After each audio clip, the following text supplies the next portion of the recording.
Serata tajba l-semija kollha tal-Radio 105, xahar ieħor u għalhekk programm ieħor tal-iskeda Standard Blu l-ewwel banda ħamru Niża, jiena Malcolm Zammit ħankun magħkom qed nippreżenta dan il-programm li ħajkun fuq it-tema propizja tal-ġimgħa Mqazza. Il-ġimgħa Mqazza fil-Ħamrun u anke kif s-soċjetà tagħna tipprepara ruħha għaliha u x'inhuma s-semijiet tagħna. Qabel nibda qabel xejn nirringrazzja lil kull min jagħmel dal-programm possibbli, partikolarment il-producer Manuel Kirkop li jkun magħna fl-istudio u jgħinna fl-aspetti tekniċi kollha biex jittella dan il-programm. Matul il-programm tal-lum ħajkollna magħna diversi mistednin, mhux biss mis-soċjetà tagħna, iżda minħabba li t-tema tal-programm li u żmien li fiħet jixxandar dal-programm, iż-żmien tar-Randan 2026 li preparana anki għal-festa tal-Ajt. Nilqa' magħna lil wieħed mid-diretturi spiritwali tas-soċjetà, Fader Renaldo Freda. Nilqak Fader. Grazzi Malcolm tal-istedina. Grazzi tal-li għat magħna, nħu pjaċir li għat magħna anki minħabba li daw l-aħħarijiem ukoll kellna l-eżerċizzi spiritwali fil-każin li nixtieq anki għannom tas-soċjetà nirringrazzjak tal-li samt magħna dawk il-ħsibijiet illi kienu ovvjament tajnuna l-kull min kien preżenti biex jismagħhom. Issa f'dan il-programm qiegħed ma' inti biex nibdew naqra b'ton tajjeb, b'toma tajba u b'bxara tajba. Forti tista' taqsam magħna xi ftit ħsibijiet tiegħek mas-semmi għal dan iż-żmien tal-Ajt. Hekk forsi iktar minn kull żmien ieħor tas-sena f'dan iż-żmien partikolari tal-ġimgħa Mqazza. Il-ħarsa tagħna kemm dik tal-qalb u kemm dik tajnejna iddur ħafna iżjed fuq Ġesu fid-tbatijietu. Ġesu mobbi bis-salib. Ġesu imsallab mas-salib. U din ixbija tibqa' stampata f'moħħna u f'qalbna l-iktar fil-momenti ta' tbatija tagħna. Fil-momenti tas-salib tagħna, fil-momenti fejn aħna stess inħossuna msalbin, fil-momenti fejn aħna stess inħossuna matnin taħt it-toqol tal-problemi, fil-momenti tal-mart, fil-momenti ta' tkissir ta' relazzjonijiet, fil-momenti diffiċli tal-ħajja. U forsi mhux l-ewwel darba illi smajna li min jilmenta jew ġieli konna aħna stess li nilmentaw li Alla sallabni. Jew inkella jiena msallab iktar minn Ġesu Kristu Fader, nisimgħu ħafna ta'. Imma fil-verità għalkemm dik hija karba li toħroġ mill-qalb imweġġa. Tista' teżisti tbatija kbar minn dik ta' Ġesu? Żgur li le. Imma u fit-tbatija tiegħu u imsallab mas-salib huwa l-unika tweġiba li tista' tagħti sens l-tbatijiet kollha tagħna. Fil-ġimgħa l-kbira waqt il-funzjoni ta' wara nofsinhar nisimgħu silta sabiħa ħafna mill-profeta Eżajija li hija allużjoni sa minn miet ta' snin qabel għal Ġesu waqt il-passjoni tiegħu. Eżajija jitkellem dwar il-qaddej tal-mulej u jgħid dawn il-kelmiet. Wiċċu tħassar, donnu ma kienx bniedem u s-sura tiegħu ma kontx tqisha ta' bniedem. Ebda sura ma kellu u ebda ġmiel biex inħarsu leh. Jew xi sura biex nitaxqu bih. Kien imżeblaħ u mwarrab mill-bnedmin, bniedem li bata u li kien jaf x'inhu l-mart, bħal wieħed li n-nies jaħbu wiċċhom minnu. Refa fuqu l-mart tagħna u tabba bin-niket tagħna. Jekk immaġinaw dik it-tbatija tremenda illi għaddi minna Ġesu għalina. Aħna nafu diversi minna mill-esperjenzi tal-ħajja wkoll kif it-toqol tal-mart jista' jafġek u jkisrek, kif it-toqla tal-ispirtu fil-qalb kapaċi taksek u ġibek fix-xejn. Kif il-ħsibijiet u l-inkwiet tal-ħajja kapaċi jeqirduk ftit ftit. U għalhekk aħna inħossuna ħafna miġbudin lejn Ġesu msallab, lejn Ġesu qed ibati għaliex fi kliemu stess meta nintrafal fuq mill-art jiena nixbet il-bnedmin kollha lejja, Ġesu kien qed jirreferi għal mument tat-tislib tiegħu, imma wkoll fis-salib ta' Ġesu, f'Ġesu qed ibati naraw id-batija tagħna. Ġesu tassew fuq is-salib ħafuq l-mart u t-toqol tal-bnedmin kollha ta' kull żmien. Toqol insopportabbli, toqol tal-biża', toqol tal-waħx. Madankollu Ġesu ħadu fuqu għal raġuni waħda biss. Għaliex iħobbna mingħajr ebda mertu tagħna. Iżajja jgħidilna kien miġruħ minħabba fid-dnubietna u misħuq minħabba fi ħżunitna. U forsi aħna nistaqsu quddiem id-batija il-famuża mistoqsija. Għaliex? Għaliex Alla għażel li salvana propju bid-batija għati li seta' salvana anke forsi b'nofs ta' kelma. Alla fl-erf tiegħu rrid li juża l-aktar żewġ affarijiet li lilna l-bnedmin ikexkxuna u li aħna ndawru wiċċna minnhom biex bihom isalvana.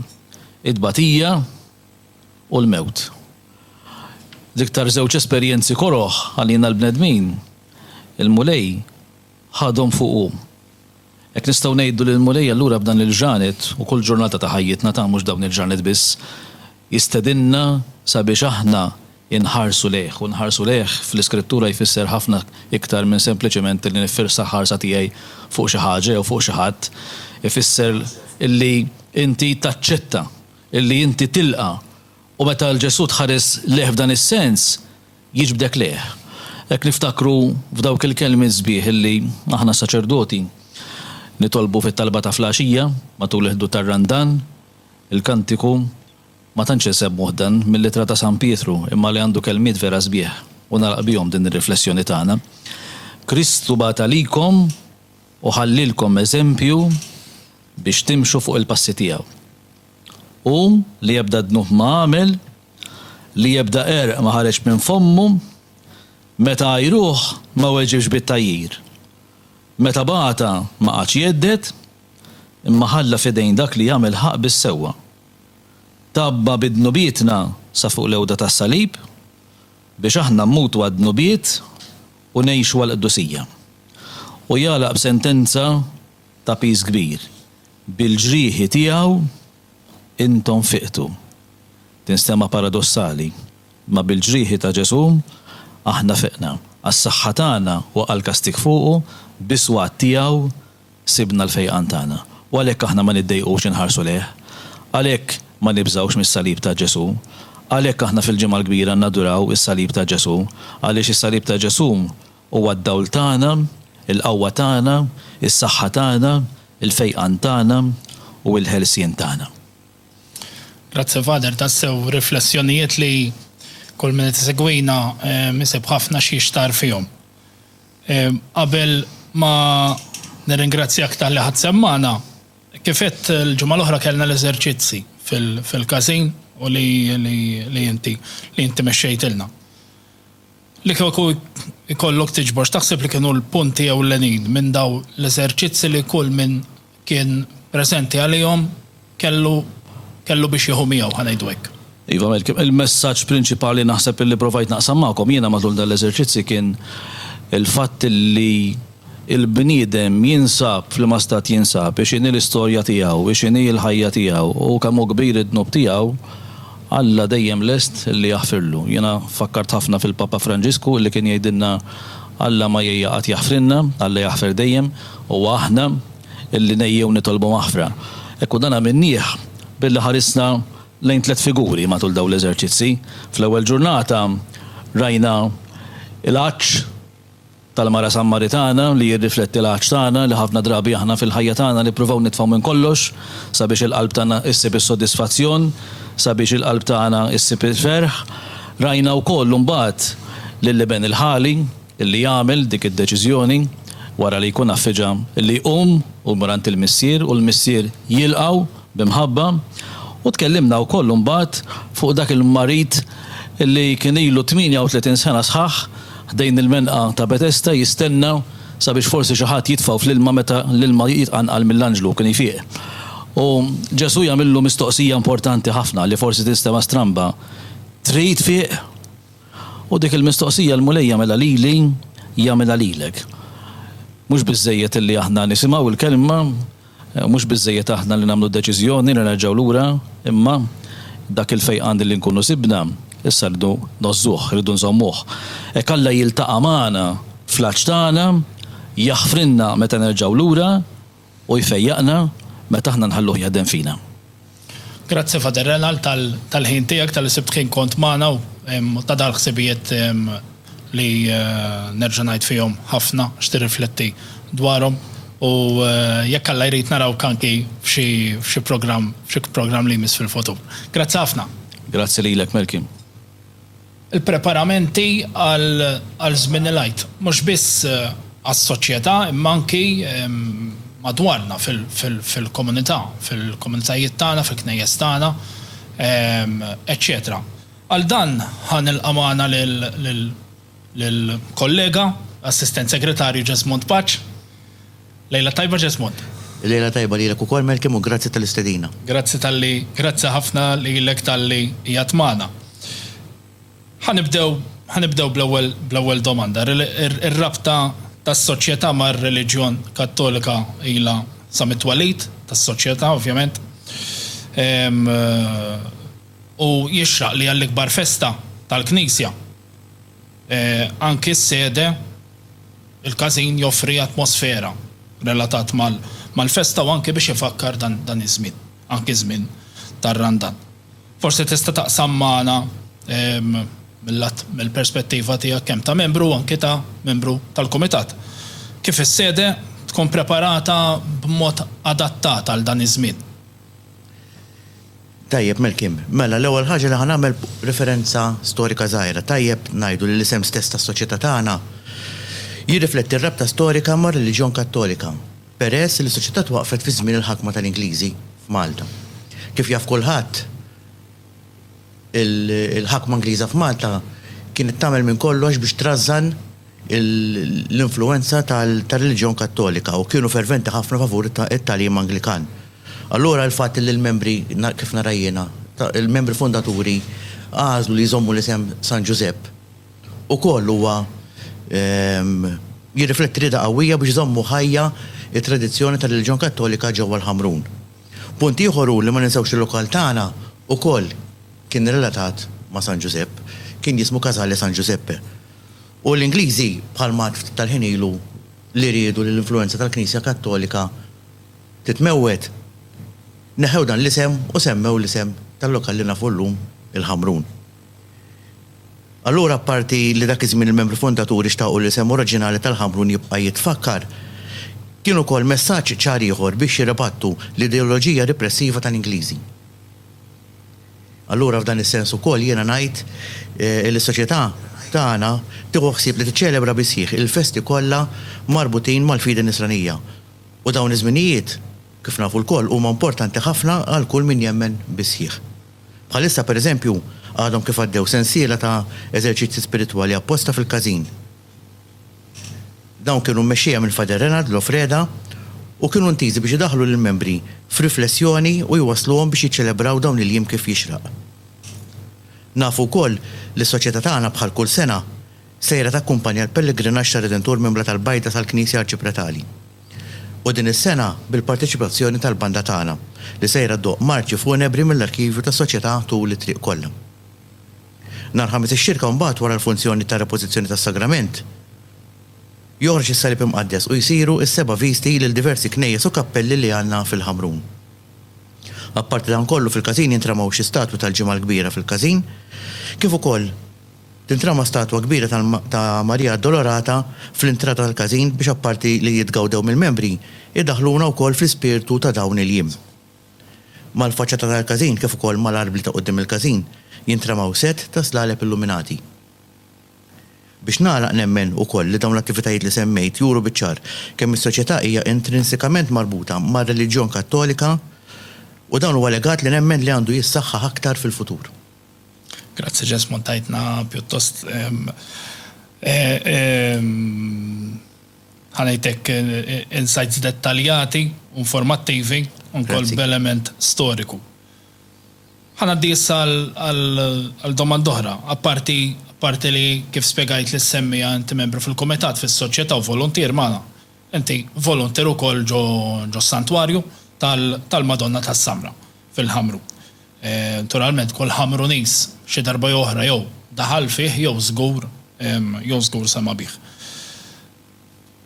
Il-parroċċi fil-ħamru parroċċi tagħna ġifieri u l-knejjes fih danhom il-koll jagħmlu t-tifkiriet tagħhom naturalment ta' dan iż-żmien. Forsi tista' taqsam ma' semmi jew min qed isegwi l-programm xi ftit spunti ta' xemm involut biex nippreparaw il-knejjes għal dan iż-żmien hekk importanti tal-ġimgħa mqazza. Kif għatan tajjeb inti, kull knisja għandu bżonn li jkollha grupp ta' volontiera li dejjem jaraw x'jagħmlu biex isebħu t-tempji tagħna u ovvjament ma tistax tarma kollox bla doċċ imma tittarma u titiżejjen u trid tirranġa skont iż-żmien li nkunu fih. Jiena nemmen li l-knejjes fil-Ħamrun u madwar Malta u Għawdex kollha. Anka nazzarda ngħid li anka fid-dinja madankollu. Il-knejjes tagħna għandhom rwol importanti u kruċjali sabiex jitfakkar sewwa dan iż-żmien. Nemmen li ma jkunux huma, ġifieri l-knejjes u l-amministrazzjoni tagħhom li jiżraw fina din l-imħabba kollox imut mewta naturali u kollox jiġi xejn mhux xejn. Naf per esperjenza li meta ġil kont barra minn Malta f'dawn iż-żminijiet għalihom il-ġimgħa l-kbira tista' tkun ġurnata tax-xogħol normali, l-Easter li lajt ikun qisu festa bħal ħadd normali ma jkun hemm xejn illi jiġbidhom lejna. Għall-grazzja tal-Ħannin Alla ngħid jiena li Malta għadna nogħżu dawn iż-żminijiet. Allura nemmen ukoll li għandna nkunu aħna nersqu l-qudiem u nieħdu sehem bisħieħ mhux għal folklor biss, imma biex tassew nagħtu xhieda tal-imħabba tagħna lejn ir-redenzjoni ta' Sidna Ġesu Kristu. Nagħti xi eżempji ta' attivitajiet popolari u liturġiċi li jsiru biex infakru dawn iż-żminijiet. Pereżempju, mill-bidu ta' Randan Imqaddes, il-knejjes kollha jinżaw mit-tiżjin kważi kollu b'sinjal ta' riflessjoni fuq dak li jkun ġej. U f'kull knisja jiddomina il-kurċifiss biex ifakkarna f'dak li għamel Ġesu biex jifdil id-dinja. Isiru wkoll pellegrinaġġi bil-kurċifiss fit-toroq ta' żewġ parroċċi.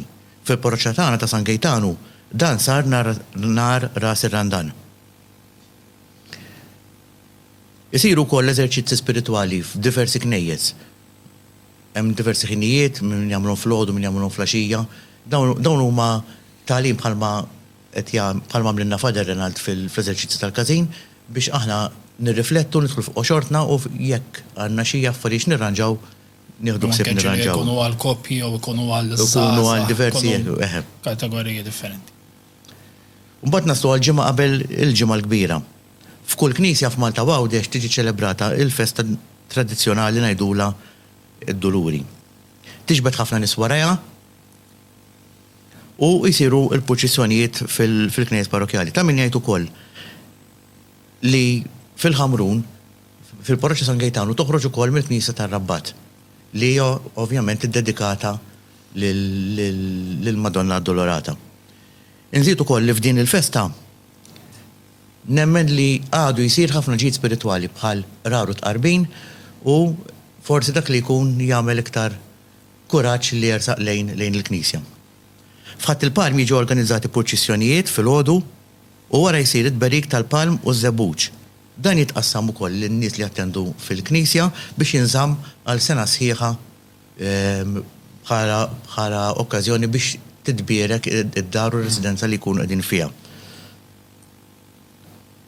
It-tlieta tal-ġimgħa mqazza fil-parroċċja ta' San Gejtanu isir il-pellegrinaġġ devozzjonali minn Bra tal-Bajda tal-Knisja Ċipretali bl-istatwa devota ta' Ġesu Redentur u din is-sena bi pjaċir ngħid ukoll li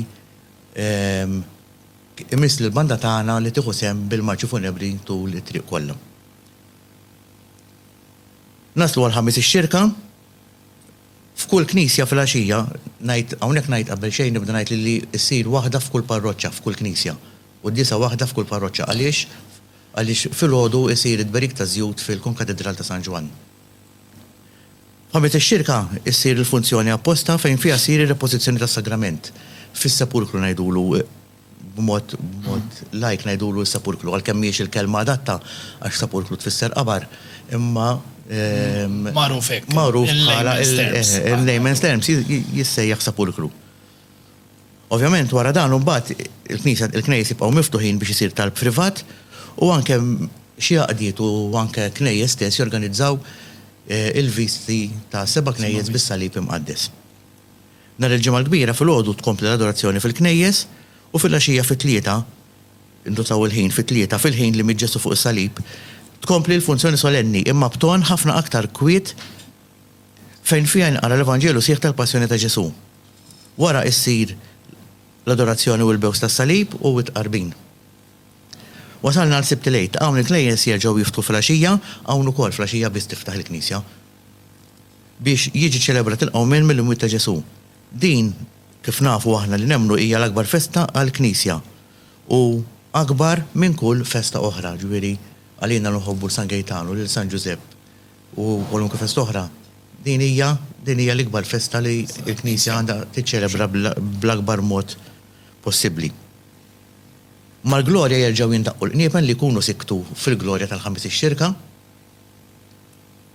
u l-altari jerġgħu jkunu armati kif ngħidu bl-Ingliż in full sa snienhom. Ta' min jgħid li dawn it-tliet funzjonijiet huma funzjoni waħda maqsuma fuq 3 ijiem. Tibda mar-rat tas-salib tal-funzjoni ta' ħamis ix-xirka u tispiċċa fl-aħħar rat tas-salib fil-funzjoni ta' sibt lejt. U mbagħad f'ħadd lejt isir il-qudies normali tal-ħdud. Ovvjament ikunu solennitajiet u f'xi postijiet ukoll isir it-berik tal-figolli u l-bajt tal-għajt. Nixtieq inżid ukoll li apparti il-knejjes fil-Ħamrun ikun hawn diversi wirjiet relatati u anke drammi qosra, insomma anke oħrajn mhux daqshekk qosra, dwar il-passjoni ta' Sidna Ġesu Kristu. B'hekk naraw li l-kult tal-ġimgħa l-kbira fil-Ħamrun qiegħed jikber minn sena għall-oħra. U nemmen ukoll li dan il-momentum għandu jibqa' u jiżdied. Dan ukoll biex nagħmel referenza dan kollu wkoll jirrifletti ir-rabta tagħna bħala soċjetà ukoll issa soċjetà mhux soċjetà San Giuseppe, imma soċjetà in ġenerali Ħamruniża. Punt ta' referenza ieħor fejn aħna niddikjaraw il-lealtà tagħna lejn ir-reliġjon Kattolika li aħna trawwimna u kbirna fiha. Ġesmod, grazzi ħafna ta' dawk il-punti li samt magħna.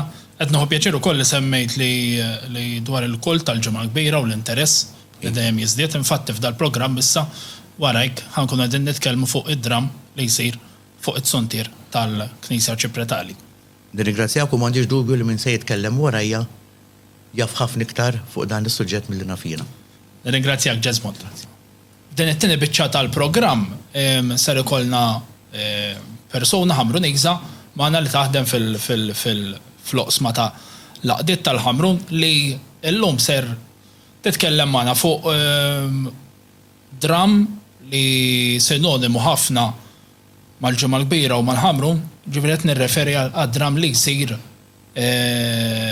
fuq it-suntir ta' Knisja Ċipretali marbut huwa dan dejjem żamm l-istess data tal-għada tal-festa tifkira tad-Doluri. Nilqamana lil-Tanja, Aġus Borġ. Nsellim lek Malcolm lilek u l-semmija kollha. Nsellim lek grazzi tal-li għadamana u sibt il-ħin nifhem li gas down rehearsals bħalissa. Eżatt. Kif spjegajt hekk biex nintroduċi l-semmija ma tista' tispjega ħafna ħjar inti. Dan id-dram huwa sar sinonimu fil-Ħamrun l-aħħar snin u mistenni propju li tella għada wara din ix-xandira. Tista' taqsam ftit ma' semmija tagħtihom ħiel mingħajr ma tikxef kollox x'hemm preparat għal-għada u wieħed ser ikun qed jassisti meta jiġi u jattendi biex jara dan id-dram. Mela kif qed tajjeb inti dan id-dram sar sinonimu sew nistgħu ngħidu mal-attivitajiet relatati mal-ġimgħa mqazza, din hija fil-fatt il-11 sena tiegħu. Ġifieri anke ngħidha tinstema vera kbira ma ħaddew 11 sena. Din is-sena għandna kitba ovvjament l-isfida ta' meta tella dram tal-ġimgħa l-kbira huwa l-istorja kulħadd jaf x'inhi, kulħadd jaf se jiġri minn fejn beda u kif ħadd tispiċċa. Però mbagħad tkun kapaċi inti ħanajdu hekk iddaħħal dik it-twist. Din is-sena hija fil-fatt nieħu pjaċir ngħidha b'mod personali xi l-kitba tiegħi, Voluntas Domini, rieda tal-missier. Kif qed ngħid, meta inti tiġi biex tikteb meta inti tagħmel dram tal-passjoni, nafu s-sejġi, ma xem. Allora, din is-sena jiena personali għandi simpatija partikolari ma' Ġuda. Right? Ok, ħafna jdu li ok. Għalxiex, għax li minn dak li għamel, jina nemmel li Ġuda huwa miskin. Kien dajjef, forsi fil-karattru tiegħu, u sab l-qassisin kif aħna ovvjament nafu wkoll mill-skrittura mqazza li labbuh għal ftit flus. 30 biċċa tal-fida dak iż-żmien kienet ħafna ma jinstemaw ftit 30. Imma jiena rrid nidħol meta rrid niżviluppa l-istorja tad-dram ta' din is-sena rrid ngħid imma da miskin xi ħaġa ġrali tu jagħmel dan il-pass. Allora mort lura fi żmien Melkim għamilt nistgħu ngħidu xeni paralleli meta Ġuda kien għadu tifel żgħir. Da kienet kellu dawk l-10 snin. U miegħu inkludejt l-oħtu li jisimha Anna. Jingħad li kellu oħtu Iva, però m'hemmx miktux, m'hemmx referenza s-saġġ sa x'kien jisimha, però ovvjament b'mod teatrali inti toħloq isem li huwa tajjeb. Eżatt. Dak li bl-Ingliż jissejjaħ backstory. Eżatt. Allura ħloqt din ix-xeni paralleli fejn qed naraw miex kellhom jgħaddu eventwalment Ġuda u oħtu li huma tal-età ċkejkna tagħhom dejjem fittxew ħaġa waħda it-tama għal ħajja aħjar. Li meta come to think about it, Ġuda dak li rrit fl-aħħar mill-aħħar minn Ġesu, u rrit Messija li hu azzjoni. Mhux Messija li jħen, li moħħu fil-paċi, li ma jsewwix il-ġuħ jew il-malt, pereżempju, allura jiena rrid noħroq rrid nuri għalfejn Ġuda jagħmel hekk. U jkolli ngħid li naħseb ser tintoġob ħafna fil-fatt il-fatt li inti tara żewġ titfal żgħar ta' 8 snin u qed tifla għandha 8 snin li qed tagħmilha ta' Anna u Ġuda tagħmilha fil-fatt għandu 12 sena. Ġifieri anke il-mod tagħhom, tal-interpretazzjoni tagħhom kif qed iwasslu, bla dubju se tħoss xi ħaġa li jiena rrid li n-nies jgħidu qara miskin. U mbagħad ovvjament għandek il-karattru l-kbir, meta hu ovvjament kiber kemm hu kemm oħtu, għax huma tnejlhom ħajbqgħu flimkien. Però ħanaraw x'wassal lil Ġuda eventwalment għamel hekk, jiġifieri jiena rrid nuri li permezz tal-iskrittura mqazza li aħna lkoll nafu li fl-aħħar mill-aħħar meta inti tkun żgħir tiġi affettwat ċertu waqtiet il-fatt li Ġuda pereżempju qatt ma kien ikollhom xieklu dejjem huma weħidhom, waslitu għal dak il-fatt ħaġa li sfortunatament illum il-ġurnata ħafna nies ibatu minnha, jiġu waqtiet tajt tisra meta kont żgħira dak u bqajt nibża. Moħħok jibqa' hekk. U l-istess ħaġa rrid nuri għalhekk rid nuri ħafna l-element uman ta' Ġuda. Ġifieri nistgħu ngħidu li din is-sena ħankunu qed naraw il-passjoni normali ta' Kristu, ġifieri nibdew bid-diskors tal-muntanja, Sinedriju, Pilatu, però għandna din il-backstory li ċerta li ħatoħloq feelings differenti, ħatoħloq bissima, ħatoħloq kompassjoni, u ħatoħloq dispjaċir ukoll imma. Ħadd ikkomplementa il-passjoni tradizzjonali. Eżatt. Xorta b'mod tradizzjonali, xorta ħanaraw, ġifieri kemm Ġuda u kemm Anna kemm huma żgħar u anke eventwalment il-kbar, xorta b'mod tradizzjonali. L-episodji tal-teslima ma kif qed tajjeb naturalment ġieli jsiru diversi rappreżentazzjoni fejn jittrattaw forsi l-perspettivi. Iva, tal-lum il-ġurnata. Perspettivi ta' anki karattri differenti fil-passjoni u għada ħanaraw anke il-perspettiva ta' Ġuda. Biex forsi jibdew jitħassruh bħali. Intu tispjegali wkoll żidli l-iktar l-interess fl-istess ħin u ninsab ċert li min qed isegwina wkoll is-semmija tagħna inħajruhom li jattendu speċjalment il-Ħamruniża ħanaraw xi ħaġa li qed tittella fil-lokalità tagħna. Ħanajtek bil-għajnuna ta' ħafna Ħamruniżi. Eżatt, tal-oħares ma jkunx hekk. Qed huma volontiera f'din. Semmejt illi ilu 11 sena din l-inizjattiva, anke kien hemm numru ta' snin fejn kelli l-pjaċir ukoll naħdem miegħek u ma' ħafna oħrajn. Ġifieri nista' nifhem xi ftit minn dak li tkunu għaddejn. U anki fl-istess mod inħajjar minn interessat li anki jagħti semu għaliex nifmu li hemm bżonn lajnuna. Il-manpower naħseb f'kollox kemm fl-qdiet, għandna ħafna qdiet fil-lokal tagħna li jaħdmu matul is-sena kollha ma jkollokx manpower. Di f'kollox tgħid din hija ħaġa żgħira ħdejn il-ħafna li jagħmlu s-soċjetajiet mużikali tagħna, imma forsi aħna qed nitkellmu ġifieri case in point soċjetà mużikali San Giuseppe, qed tkollok il-manpower biex inti l-istess ħaġa hija di għax il-preparamenti mhux inbilħan niġu f'ġurnata, ħafna jgħidu li ġurnata Però dik il-ġurnata tfisser Run-up xhur xogħol, twal, xhur ġifieri. kbir biex tasal aha. għalija, u xek. Eżatt. Insomma, semmejt li il-11 sena, mela allura f'11 sena hemm storja u hemm esperjenzi differenti. Iva. Kif inbidlet matul iż-żmien din l-inizjattiva ta' dram? U fejn taħseb li tara sejra inti fil-viżjoni tiegħek u tal-grupp it-trupp li ttella dan id-dram? Ara, aħna nieħu pjaċir ngħidha ħafna din dal-aħħar ġimgħat saqsew ħafna. Bdejna minn xejn. Zero, niente, ngħid il-kelma knuża niente. Għax meta ġiet f'moħħi li norganizza dram, aħna il-Ħamrun insallum il-ġurnata li għandna ħafna wirijiet, eċetera, eċetera. Aħna maħniex bħal lokalitej, pereżempju ħalax, ħażeb biex għandek il-purċissjoni li kull tal-ġimgħa l-kbira huwa titwilet bih. Aħna tkun tħobba. U meta ħlomt li nagħmel id-dram being bħala attriċi u dejjem nħobb il-ġimgħa l-kbira qed nikkumbinhom flimkien. Meta kont mort fuq Chris, is-sindku tal-lokal tagħna, għatlu ma nixtieq nagħmel id-dram għal taħseb li ħanaslu. Għatlu iva jiena. Però wara li għatta realizzajt li la kellna kas, la kellna script, la kellna props, la kellna kostumi, ma kellna xejn. Però meta iddeċidejna li nitlu għalija waqgħat tim li minnhom ukoll għadhom mi jsallum il-ġurnata, ridna nagħmlu ħannuża kelma forsi bombastika, a business plan. Tittibda bi pjan biex timxi minn ħaġa l-oħra. Ġifieri llum il-ġurnata kontenta ħafna ngħid li kull kostum li hemm huwa tagħna. Ġifieri għandek kemm attur li jrid jilbes partikolarment il-kostum tiegħu, ma nsemmi l-ħadd lil Henry Zamit Kojdina li huwa jagħmel parti ta' Pilatu. Il-kostum huma tiegħu, però aħna xorta għandna l-kostum tagħna. Ġifieri biż-żmien aħna ridna li l-vestwarju jkun full esklusivament kemm tal-Kunsill ovvjament bħala il-produttur uffiċjali ta' dan id-dram u kemm bħala 78 Creative Troupe. Ġifieri aħna ridna li ikonna l-kostumi kollha. Eventwalment aħna minn hawn qudiem aħna rridu li l-livell jibqa' hemmhekk. Fil-bidu konna mhux ngħidlek konna b'livell inqas, imma kien għadu l-livell tal-bidu. Meta inti tibda żżid minn sena wara l-oħra minn ħajjiġi ma jridx jara l-istess, jrid xi ħaġa differenti. Immur pass lura għal dak li għadd, l-istorja l-istess. Imma tittatija twist li nisħa tajt is-sena diħla jiena narġa' niġi. L-importanza ta' kreattività. Diki li mhix faċli meta tiġi f'istorja li kulħadd jafa.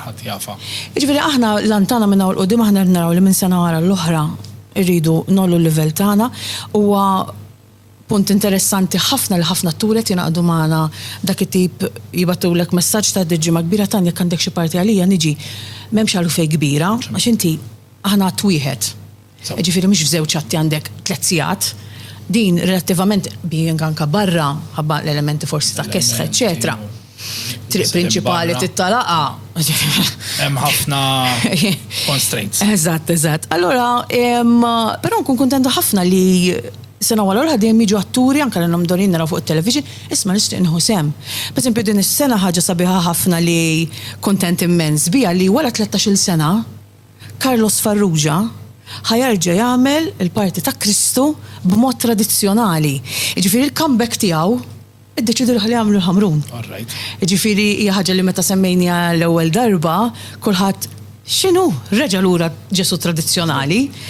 Irna xiedna ġifieri qiegħed magħna, ġifieri hija ħaġa sabiħa wkoll ġifieri bla dubju ta' xejn minn dak li ħattendi. Allura hija l-ewwel darba li Carlos ħajkun qed jieħu sem. Eżatt, magħna fil-Ħamrun, eżattament, hija l-ewwel darba u wara 13-il sena li kien waqaf li jagħmel mod tradizzjonali. Ġifieri hija ħaġa wkoll sabiħa, ġifieri din is-sena hija għandek ta' dak id-daqsxejn pressure ukoll fis-sens, però hija ħaġa sabiħa li qegħdin naħdmu ma' Carlos li huwa attur ovvjament rinomat ħafna flimkien ma' atturi oħrajn. Fil-parti ta' Kristu. Ħaxtaraħi xiftet jew jafuh ukoll minn Eżatt.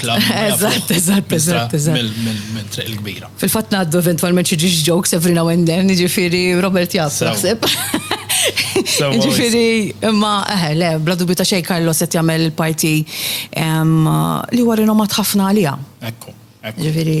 U ninsab anke wkoll ninsab ċert mill-wieħed li anke ġiel ħadd sem ftit bħala attur imma x'jien iktar. Bħal speċi iktar wara l-kwinti, l-interess tiegħi, però l-atturi oħrajn għandhom ħafna x'jitgħalmu minn daw l-atturi ta' esperjenza kbira.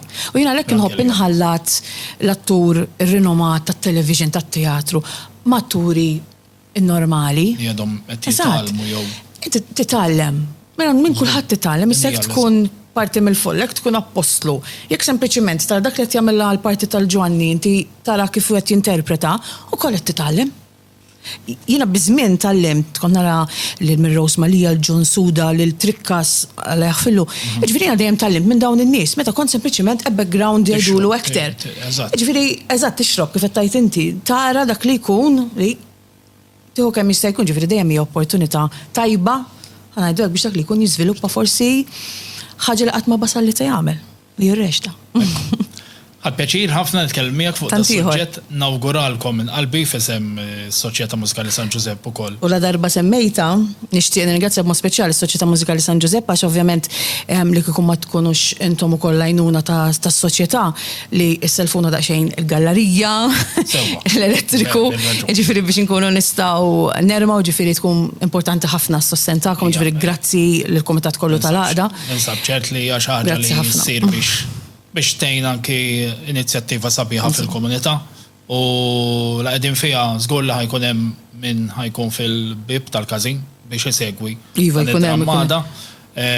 Nawguralkom. Grazzi ħafna. Jalla kollox imur tajjeb ħafna u inħeġġeġ miġdejt li jissemmija biex jattendu għax ħaġa bħal di li fija nagħtu sostennu koll għall-produzzjoni ħabruniża u wara kollox ser tkunu qed taraw xi ħaġa li żgur li ħatħallilkom esperjenza sabiħa. Grazzi ħafna miġdejt Tanja. Grazzi lilkom, grazzi ħafna. Issa niġu lura biex nagħlqu il-programm u għandna magħna l-aħħar intervista ħajkollna magħna wkoll membru ieħor tal-Kumitat tas-Soċjetà. Nixtieq nilqa' magħna lil Robert Bartolo. Nsellimlek Robert. Nsellimlek u merħba li semmija kollha. Grazzi ħafna tal-li għatmana. Robert huwa assistent direttur marketing fil-Kumitat tas-Soċjetà, ma wkoll staw ngħidu hekk dilettant ħafna tal-ġimgħa mqazza u dak kollu li huwa marbut ma' dan il-festi. Allura naħseb huwa suġġett li huwa wkoll għal qalbek.